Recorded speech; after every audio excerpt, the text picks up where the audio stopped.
All right, everybody, welcome back to another episode of Ole Miss After Dark, joined here once again by Hitch. We are back with y'all again on this Sunday to talk about Ole Miss's final tune-up game.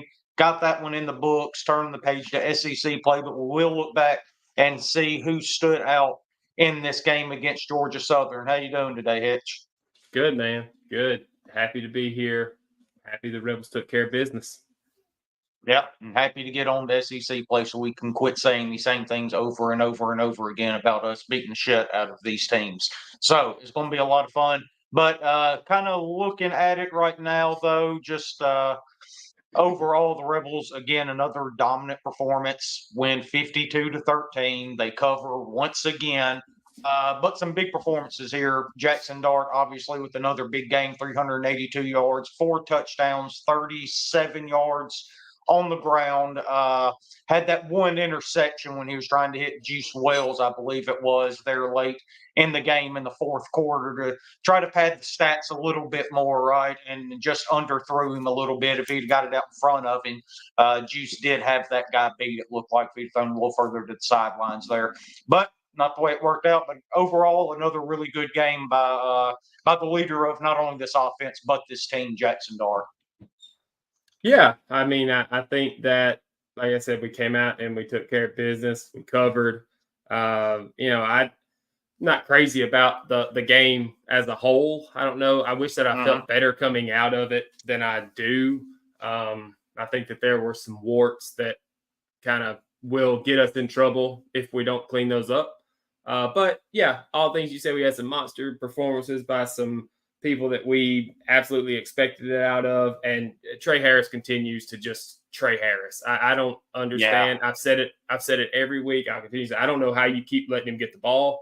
But if you're going to keep doing it, then let's keep going at it. But yeah, I will probably talk about it, but I mean, some of the stuff in the game was a little concerning that we'll probably talk about. But as a whole, like you said, good teams win, great teams cover. We keep covering. Right. So that's all the evidence I need. We do. That's right. And, it's probably a testament to this team, this wide receiver core. You come out and you hit Juice Wells right out of the gate there for a touchdown to get the first points on the board. Yeah, so quick, I missed it. I couldn't get it. That's because Diego Pavia and our Vanderbilt Commodores refused to go away, right? They had a real inspiring performance there against Missouri. So it ran a little bit long. We've had to have switched apps and everything else, get the Ole Miss game on. So that one ran over a little bit. But to your point, though, Trey Harris, I think he had 13 or 14 targets, ends up with 11 catches, 225 yards, 2 touchdowns, with one of them being that long 70-yard bomb there.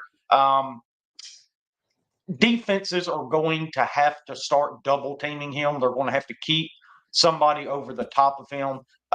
He is absolutely scorching folks right now. And if you leave him one-on-one, like we've said 100 times in these last 4 weeks, he's going to keep burning you. And then you see stuff like the Juice Wells touchdown to start the game. And then with him and Trey Harris out there, you saw what Jordan Watkins can do as well, because on that play, if I'm remembering right, you had Trey Harris on the same side as Jordan Watkins. You saw him go up the sideline, took the safety with him over on the sideline after Trey got behind the defensive back like he does, it seems, every single game, every single play.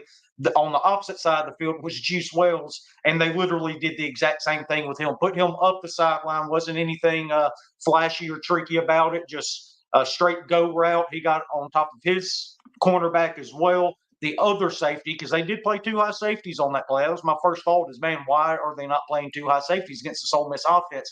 They did. Those safeties had to make a decision. One went with Trey Harris, one went with Juice Wells, and then Jordan Watkins beats the slot guy, gets behind the linebackers, and it was all the way to the house from there, and there was absolutely nothing that anybody could do about it. So that's what makes this offense so incredibly difficult to game plan for and play against. Yeah, it's just great play design. I mean, you said it. You make those safeties. I think I may have. Well, I think I may have missed it. Mel Kiper made a comment about the 2 safeties or something, and it felt like all day yesterday. In every game, everybody Yeah. was saying, "No, Mel Kiper, you don't have to outlaw it. This is how you beat that too high safety look." And I mean, Yeah. I was like, "Oh man, they're really giving Mel Kiper the business here." Yeah. But I mean, but they're right. You just have to make that guy make a decision on, and you see it all the time Hmm. how these receivers will bunch and group together and then rub off of each other and try to make the defender have to go around or over a crowd of people to get there, and all it takes is just that little bit of that sliver of daylight, and Hmm. somebody like Juice Wells beats somebody down the sideline and Dart hits them for a touchdown. It happens that quickly. Yeah.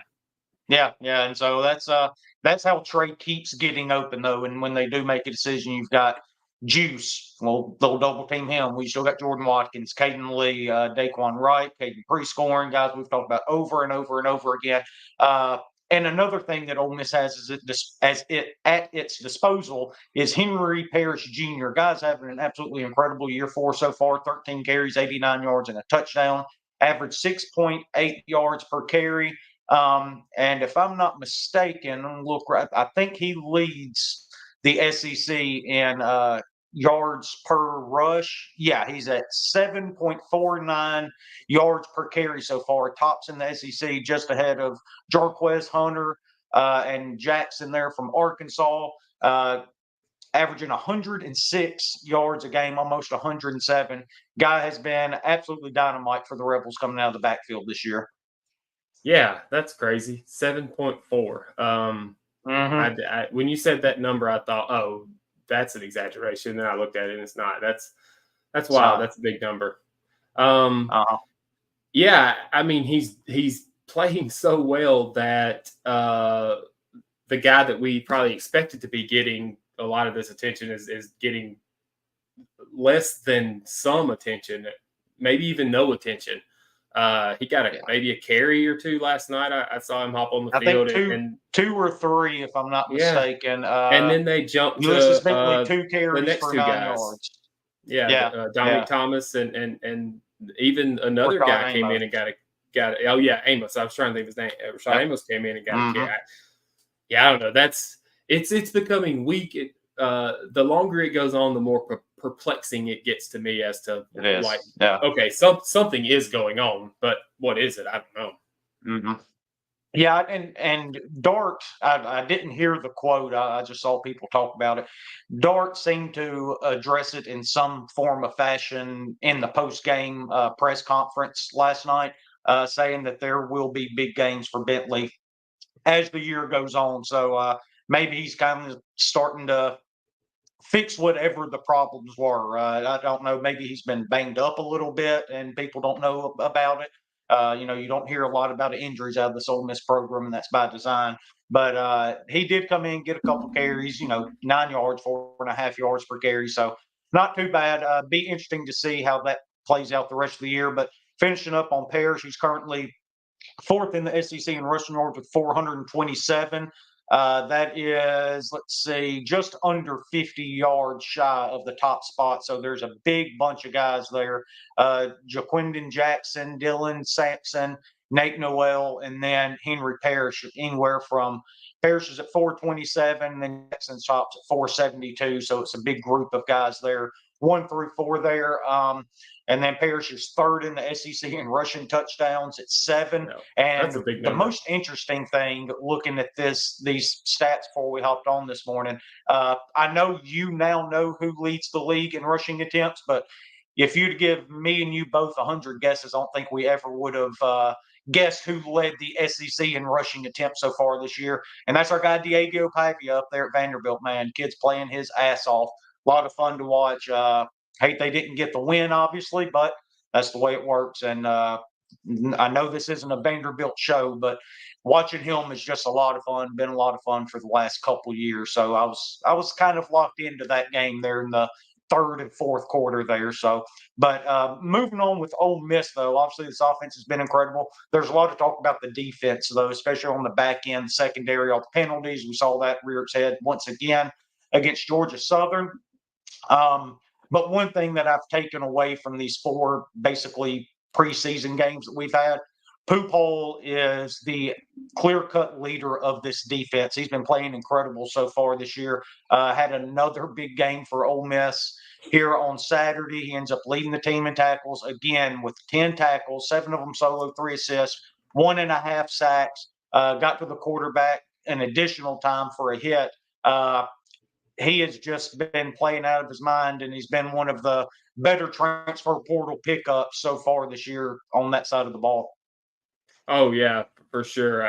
I mean, the way that this defense moves laterally is very Mm-hmm. impressive. I watched it on more than one occasion on a team that runs the ball pretty well, and they're pretty quick. Just string a play all the way out, and then the defensive end, whoever it was at the time, Princely or whoever, would be holding a blocker with one arm, right, and then reaching out and tackling the back with the other arm, and it's just Mm-hmm. super impressive the way they do it. But I agree with you about Poopall being the leader of the defense, because it seems like I don't really remember game one defensively all that much, but these last 3 games, it feels like he's Mm-hmm. everywhere, right? I mean, he's making Yeah. plays everywhere, and that's great to see, because that's what you want, because he's wearing the green button on his helmet, right? Like, that's the kind of Right. player that you want wearing that, communicating with Pete Goldie or whoever he's talking to with that thing. Um, and so when he's swarming around like that, it just the other players are feeding off of that energy. And I think, man, Mm-hmm. this defense is so much fun to watch. The penalties, Yeah. though, are concerning. Yeah, it kind of goes back to what me and you talked about in the preseason was we were going to be better up front, right? We went and got guys, Nolan, Malin, and you bring back the JJ McGee's, Jared Ivey, Perkins as well, who's had a really good year coming off the edge too. But we were wondering who was going to be that guy to clean things up. We knew those guys were going to eat up the blockers, right? They were going to keep the offensive linemen off the guys at the second level of the defense. Who was going to be the one to clean them up? I've been really impressed with Poopall with the way, like you said, he flies around. He seems to be everywhere all the time. He's always on the ball. So far, he ranks 6th in the SEC in tackles. And you got to remember, you're talking about that first game. He didn't start the first game. He Mhm. didn't come in until sometime in the second quarter and still led our team in tackles with 11 that game against Furman. But he's 6th in the SEC in tackles. He's averaging a little over 7 tackles per game. He's got 29 total so far through 4 games.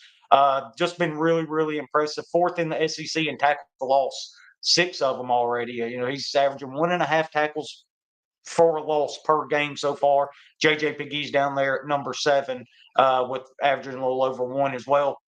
But like you said, he's got that green button on his helmet. He's the leader of the defense. He's the captain. He's calling out the plays. He's getting everybody in position and done a really, really good job of that. And you've seen his role in this defense grow and grow and grow and grow week by week. A lot like you've seen Henry Parrish too, right? His has grown and grown and grown as the years gone by. One thing Lane is always going to do is put whoever's playing the best on the field as much as he can. That's what's going on with Poopall, and really paying dividends for this Ole Miss defense, and it's a lot of fun to see. Yeah, yeah, and the penalties, you mentioned those on the back end. As you're Mm-hmm. watching, or as you watch the game and they're happening, right? You're like, oh, those are concerning. Um, but at the Mm-hmm. same time, I don't. They're not procedural penalties. They're not unnecessary roughness. They're not unsportsmanlike conduct. They're most of them are holding, right? 5-yard Mm-hmm. penalties, and I think, I don't know, I'm making a prediction here that we will see some of those penalties start to go away once we get into SEC play and we get to a higher tier of wide receivers that are going against these defensive backs.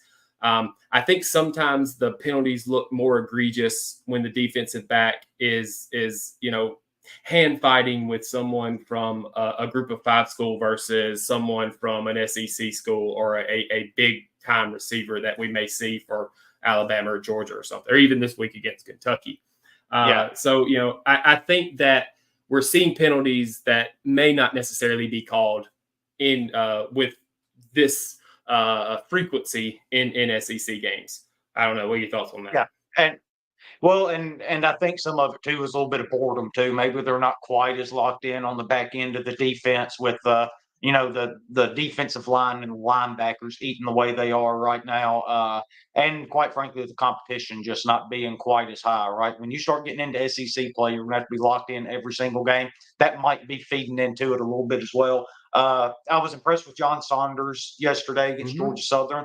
I thought he played really well. I saw him a lot. I don't know what the exact snap count was, but it looked like he played a good bit of that slot corner position for Ole Miss.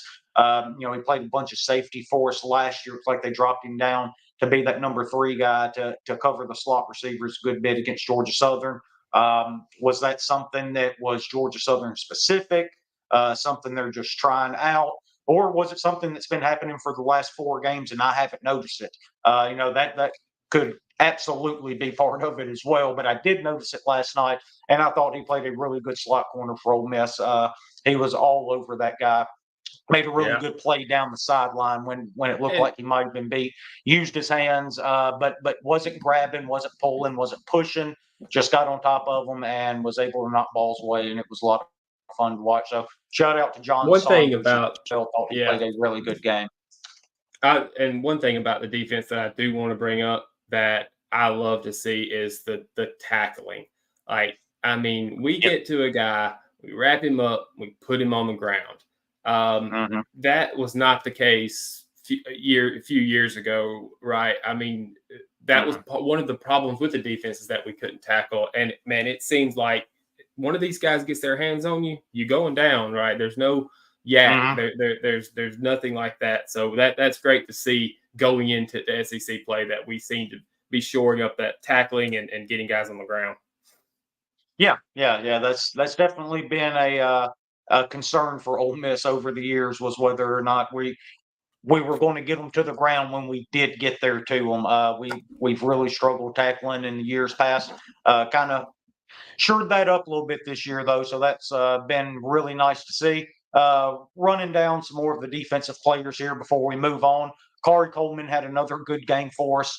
9 tackles, 6 solo. Trey Amos with 6 tackles there from the cornerback position. Walter Nolan just race havoc all night, man. He's one of those guys that you don't see everything in the box score, but you see how disruptive he is. Ended up with 4 tackles, one of them solo and a half a sack, and then got to the quarterback in additional time after that. Princely with 2 tackles for loss and a sack, had 3 tackles total there. Really racked up a lot of tackles for loss here. Looks to be, let's see, 2, 4, 5, 6, 7, 9, 13. 11, 12, 13 of them. Yeah, I mean that's a really good number there.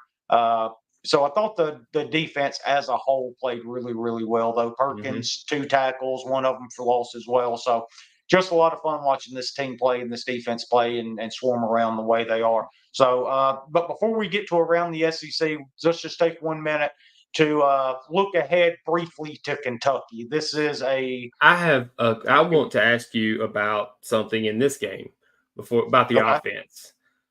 All right. Couple of things actually. So number one, Jackson Dart, please start sliding. As much Slide, as I slide, as much slide. as I love you running that guy over last week, I love, man, and not even from a fan of Ole Miss, and I want to keep you healthy and win standpoint. I'm like, for you, like, slide, take care of yourself. So it feels like, and I don't know how long this thought's been in the back of my head, probably years with this team. But I heard somebody say it last night that our red zone goal line offense, I would like to see maybe a little more offensive line controlling it and just Mhm, traditional running it with the running back down there inside the 5 yard line. I would have liked to have seen a little bit mhm, more of that through these first 4 games. Um, Instead now, and again, I love the JJ Pegues package, but I don't know that I need to see that twice against Georgia Southern, and yeah, like 4 or 5 times throughout the first 4 games. Maybe I would have liked to held on to that, a little bit later.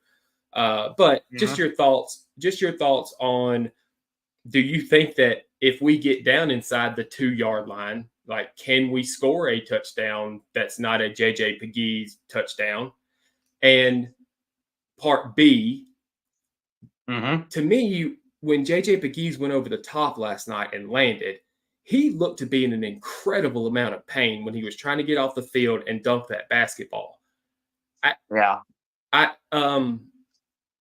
Is he hurt? I haven't seen anything. And if he is, then maybe don't continue to use him on offense on plays like that. I don't know. Just your thoughts. Yeah. Oh, okay, so I'll start out with the JJ Pegues portion. He caused and recovered the fumble there in the first quarter. That was before the TV swapped over, but it set up the field goal, put us up 3-0. It looked like on the replay after he recovered it, he came down hard on the ball when he went to recover it. Looked like he grabbed his shoulder. I was wondering if something might have popped out or something like that. That's me completely speculating, though. Obviously, wasn't too bad. He went in, played defense, played offense, like you said. As long as he's healthy and it's working, then keep using it. It doesn't matter to me. But to your point about the red zone offense, Ole Miss has been in the red zone 22 times so far this year, Hitch. We have scored on 20 of them. And let's see here. Of those 20, 16 have been touchdowns. And of the 16 touchdowns that we've scored, 13 have been on the ground. So really, when you take a look under the hood and you start digging into it, it looks like they are emphasizing the run down there, especially close. Now, a good bit of it is that JJ Pegues type play or some quarterback draws, which has been a Lane Kiffin staple for ever since he's been in Oxford, using the quarterback draw down there. I would like to see that go away more or less and use our running backs, though. Let the offensive line control the line of scrimmage like you talked about. Only 3 passing touchdowns of the 16 so far down there in the red zone. But I do think there is a shift in philosophy with Ole Miss when you get down there to hand the ball off, run it. You went and got all of these offensive linemen. Let them get it into the end zone for you. Let Jackson get you down there, but then let them get you in the end zone from there. And I think that's probably what you're going to end up seeing from Ole Miss when you get down there that late. Let's see, of the 20 for 22 red zone scores, obviously that leaves 4 field goals, 4 for 4 there. The 2 turnovers is what kills you and something that you absolutely can't do when you get into SEC play. You can't turn the ball over down there. But overall, it looks like we have been incredibly efficient getting down there and scoring touchdowns once we do. Yeah, no, I get it.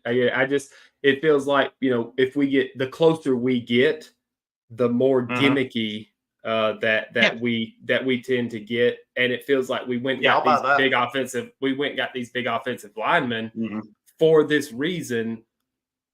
Don't get gimmicky. Let's line them up and let's from at the 1 yard line. Because last night, what was it? Second down we got stuff. Third down we got stuff. We had to bring JJ Pegues in, and he went over the top. Yeah.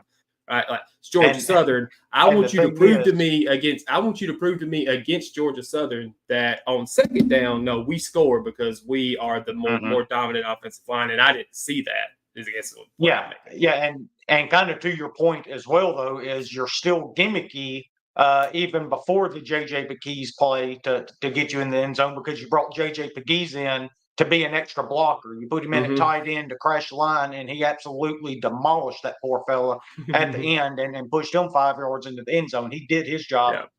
But yeah, to your point, you're still a little gimmicky down there one way or another. So maybe they'll be able to line up. It works. Maybe they'll figure some stuff out. But I'm not complaining. Keep working. I want to make. I'm not like, this is not a complaint. Like, this is not a we should be better. This is a, I'm curious. I haven't been convinced yet that if we line up against Kentucky next week on the 1 yard line on 4th and 1, that we can score that touchdown. Are we? Yeah, that's what I'm talking about. Yeah, and look, these are all answers that we're going to get here fairly soon, because, like you said, we do welcome Kentucky into town. Starts a stretch of 8 straight SEC games, right?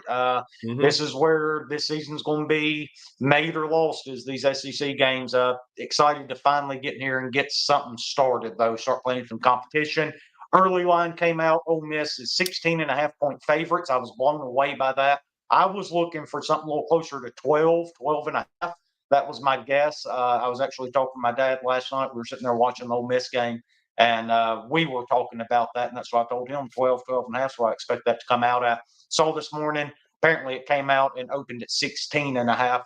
This is going to be a test, though, especially for that offensive line. Like you said, they need to bear down. They need to show something against a really good Kentucky front seven, and we'll get more into a Kentucky preview later on in the week. But initial thoughts. I know we've both watched Kentucky a couple times this year. What do you expect from the Rebels coming up? I expect. Or what do you want to see? I want to see what we just talked about: controlling both lines of scrimmage in an SEC game. In an SEC game, in which we should control the lines of scrimmage because we're better on. But I feel like right. Like I want to feel like in this game that we are better than Kentucky. I think 16 and a half points is ludicrous. Like that's a crazy number. Don't go out jumping on Ole Miss at 16 and a half, please. I think it'll probably come down. It's going to come down. It's coming down. But at the same time, I want to beat Kentucky by 4 touchdowns. Like I want to make a statement of, okay, these first 4 games, we were good. We did what we were supposed to do. Now we're in SEC play. Let's make a statement here.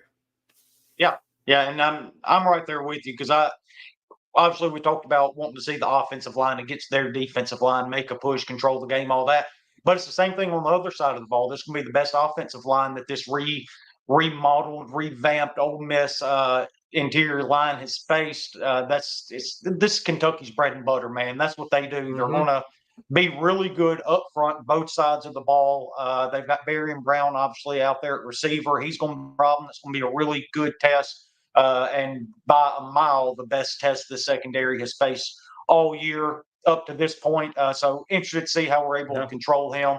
But yeah, I want to see the lines of scrimmage, particularly the defensive line of scrimmage. I want to see if our guys can keep causing havoc against a really quality SEC offensive line like they're going to face this Saturday in Oxford. Yeah, that and I want to see this defense keep points off the board, right? Like it feels like, and nobody has said this. Maybe I'm just making this up, but it has felt like a sense of pride to this defense that they haven't given up a touchdown, right? For so long, and they've probably given up less than 15 points or 20 points all year. Real quick math, less than that. Just over. And so that I want them to continue to play with that type of intensity of no. We're going to lead the country in points given up, or whatever. That's what I want to see out of the defense is just that ferocity that they've been playing with this first 4 weeks of we're the best. I want you to show me you're the best team or the best defense in the country. Yeah. I think just doing quick math off the top of my head while you were talking about that, I think we've given up 25 points so far this year. 13 to Georgia Southern, 3 to Middle Tennessee. No, 9 to Middle Tennessee, right? Is that what that was? I can't remember. Just sitting there. Yeah, I can't remember off the top of my head either. But either way, though, 3 to Middle Tennessee, 9 to Wake Forest, 13. So, 25 points. Yeah. I was leaving Wake Forest out there. So, but look, again, really good team that we're going to face. We're going to find out a little bit more, and it's going to gradually get harder. You go to Columbia, South Carolina after that. Then you go to Baton Rouge. Then you come home for an Oklahoma team. Then you welcome Georgia in, or you go to Arkansas, then welcome Georgia in. So, we're about to find out how good this team can be. That's another thing that I want to see too, right? Like we need to go in and win this game convincingly and come out healthy because you just said it. Like you got now after this game, you're really fixing to be put to the test because you're going to take, I think, starting the season was a step up in competition. I guess probably South Carolina proved that in week 2 against Kentucky. But you're getting a step up in competition against South Carolina. And on top of that, you're having to go to an environment that is not conducive to Ole Miss. And then you got to go to another one, LSU. So, it's fixing to get crazy. But, I'm looking to win this game convincingly. Let's win this game convincingly and not look ahead to South Carolina. Yep. And it's one thing that I think this team this year has done a really good job of. They've really stayed in the moment. They've been locked in week by week by week. I mean, yeah, you can say that they've been bored a little bit, and some things have slipped, but a lot of that has happened later on in these blowouts as well. They've seemed really locked in to every opponent early on so far. So hopefully they can keep doing that, and we can take care of Kentucky coming up here in just a few days. What's up, Jenny? You don't know? Okay. What? You hurt something? Oh, baby. Well, okay. Well, how about we talk about Florida and Mississippi State? We're about to go around the SEC. Did you watch any of Ooh, that Florida buddy. Mississippi State game yesterday, Jenny? Talk about You didn't that one, watch any Jenny. of that? Well, we watched it down at Nan and Peepaws, and I tell you, Florida really put a whooping on Mississippi State. You did. That's right. You were right there with me, weren't you? See? So, but yeah, Yeah. we're going around the SEC now. Florida goes to Starkville. Mississippi State loses Blake Shapen for the year now. That came out after that game. Really impressive game by Florida, though. They came out and did exactly what they were supposed to do, and really, really put a whooping on the Bulldogs. I hate it for them. Yeah, I could tell by your voice how much you hate it. I flipped Mm-hmm. this one on. I think I was on the under in this one, and boy, did it get out of hand quickly. So yeah, not a fan of this game, but Yeah, tough. That was a under tough one did for hit. State. Did not. They looked overmatched all but about maybe one drive in the first half. Yeah, that's about it. So as we continue looking throughout the SEC here, Kentucky takes care of Ohio. Speaking of the Wildcats, they win 41-6. I was a little surprised. The Me line too. was so high on this one. I wasn't sure Kentucky was going to be able to score enough points to cover it. They cover it pretty easily there in Lexington. Another pretty surprising one. LSU was in an absolute dogfight with UCLA there for a while in Baton Rouge. If anything, this kind of makes me feel better and better and better about going to Baton Rouge when you look what's happened against UCLA, obviously, USC, and then who was that Michigan, non-con game that they struggled with just a Northern, couple not weeks Northern ago? Illinois. It was one of those Louisiana Yeah, teams, but either way, they haven't looked very good. They haven't Nichols, shored anything Nichols. up on that. Nichols, there you go. Ended up pulling away there in the second half, but haven't shored up anything on the defensive side of the ball. Do you kind of agree with all that with LSU? They're just kind of an Yeah, average team. UCLA is not an offensive powerhouse Mm-mm. by any means, and so I liked this one actually for LSU to cover. I think it was 21. I Yeah, didn't I get did on too. it, but yeah, it wasn't. I didn't either, but I did I was like a it. little surprised. I was surprised by this, but like you said, it does kind of make me feel a little bit better about a couple of weeks. That's right. And then you look and go into the Plains at Auburn at Jordan It's Hare the game of the Stadium. day right here, Brad. Auburn was an absolute disaster. I think they ended up throwing 5 picks, if I'm not mistaken. Arkansas didn't play overly well either. They were giving it back to them just as fast as they were getting it from Auburn, but they still come out with a 24-14 win. I believe that we were all on Arkansas when we did our gambling show last week. We went through the entire SEC. I didn't get on it myself, but I did lean Arkansas getting points, and that seemed to be the right play there as they end up coming out with a double-digit outright win on the road as an underdog. And then Vanderbilt put up one hell of a fight at Missouri, man. Missouri Sure better did. be careful because they're playing way too many of these close games that they got to pull out at the end. They're eventually going to get bit in this league when you start playing one possession games like that. No, I think so too. I don't. I wasn't surprised. I was surprised that it was in overtime, right? Like I thought that Missouri would win the game. I thought Vanderbilt would cover, but to almost outright win is Yeah. pretty wild. Yeah, I mean, 2 of those in one season. It's crazy. Yeah. I'll tell you somebody that wasn't surprised by it. That was our main man, Great Mike. He was all over that one as of Great Mike Tuesday of last week, he right? was. All Yeah, over it. he was the most elegant write-up I've ever heard. That's right. Going to Columbia, South Carolina after that. South Carolina takes care of Akron. Robbie Ashford started at quarterback there, ran for 133, threw for 243 more. However, it was against Akron. I don't think anybody is overly worried about Robbie Ashford. They win 50-7. And then Texas A&M really playing with their food here. They're another one that's going to get bit if they keep doing this. Only win 26-20 over Bowling Green. Have to score there in the fourth quarter. That could get pretty problematic if they don't figure something out there in Aggie Land, because they're going to Dallas next weekend to play the Arkansas Razorbacks. Play the Cowboys? That's going to be a really interesting game. If they're going to play the Cowboys, that would be really interesting. Yeah, but I'd like the Cowboys. Bowling Green isn't a terrible team. No, I actually expected this one to be close, closer than the spread said that it was going to be. I mean, Bowling Green was scrappy. They played well at Penn State. I don't necessarily consider this a bad thing for Texas A&M. I think if they would have lost this game at home, it would have been bad.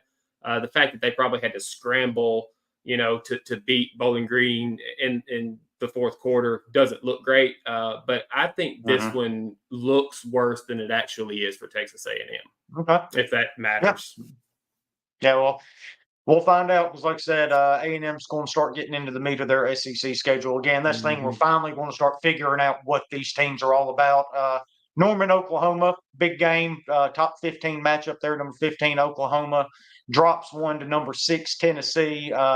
This was a real slog of a game. It felt like Oklahoma made a real run late to try to bust the cover there for Tennessee. Boy, they sure did. They didn't, though.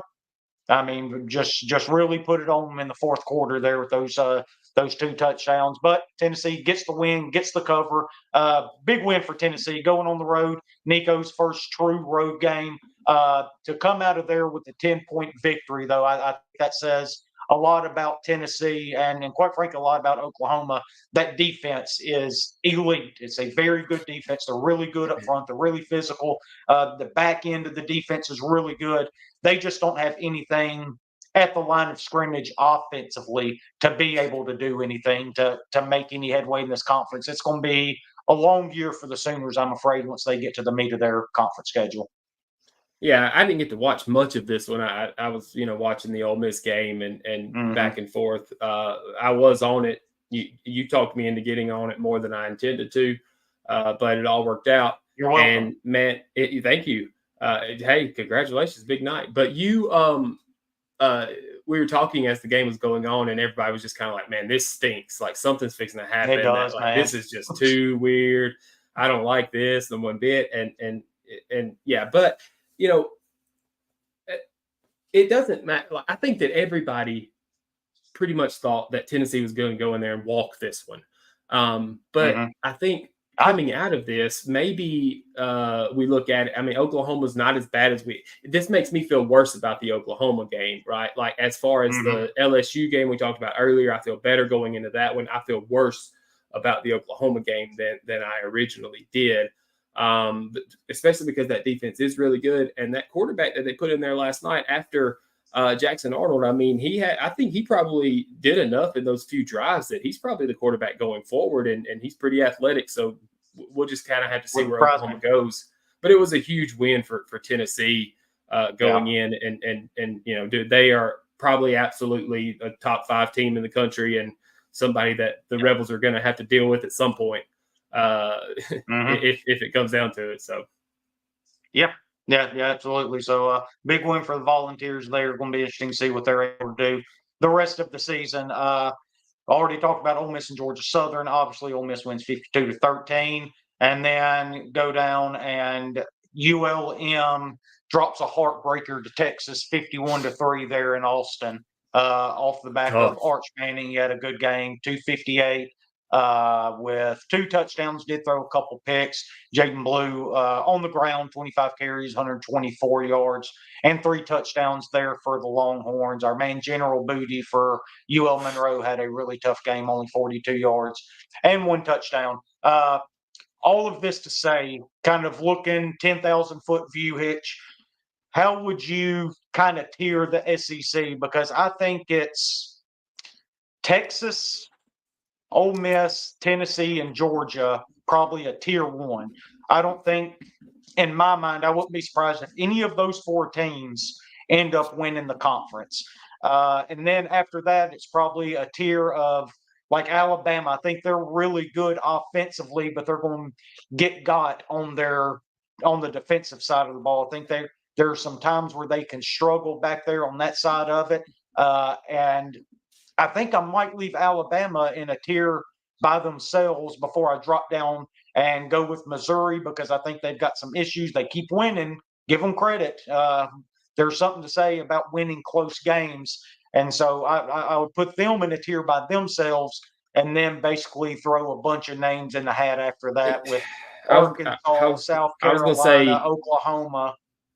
yeah, then everybody else except for State and Auburn. Yep. I think they're the clear bottom 2 of the league. Mm-hmm. But what do you think about that? I can't argue that. Is that kind of how you see the top of the league with Texas, Ole Miss, Tennessee, and Georgia like that? Especially I think those are after the clear the Tennessee favorites, game, right? Yeah, especially after the Tennessee game, or Tennessee, Oklahoma. You know what they did there. Like we said, it wasn't necessarily a Tennessee, a dominating Tennessee effort, but it was in the sense that it was enough for them to win by 10 points on the road, and at Oklahoma at night. So just in that, it probably bumps them up to that. Alabama, Missouri. I don't know. I wouldn't be against having them grouped together, but at the same time, what you said makes a whole lot of sense. And then you have a whole group of, like you said, just a hodgepodge. It may be like South Carolina, LSU, Oklahoma, by A&M. Well, and then in that group, and then you've got Arkansas, A&M, Florida, Kentucky in a group. I don't know. Yeah, you could have, But I think the clear-cut top 4 are exactly what you said: Texas, Ole Miss, Tennessee, Georgia. Yeah, and the good thing about all this is it's all going to be settled on the field. We can revisit this week by week, and we can probably change tiers each and every Sunday when we sit down to do these shows. So that's what's going to be a lot of fun about it. And it's almost here now. We're going to get some SEC play. We're going to see what some of these teams are really about. So it's going to be a lot of fun. We'll go ahead and wrap it up there. Hitch, appreciate you joining me again here on this beautiful Sunday after another Rebel victory. And we will talk to you 1, 2, 3 times, who knows, throughout the week. See what we end up throwing together. Obviously, we'll have the gambling show for sure on a Wednesday, and then we'll come up with some kind of Kentucky preview show with you, whether that be a have a guest to come on talk about Kentucky, or maybe me and Hitch just down and give you our thoughts on it. But we'll figure all that out here in the next day or so and get that to you as well. So appreciate y'all tuning in, and we will talk to y'all again next week. Hotty toddy, Hitch. Hotty toddy.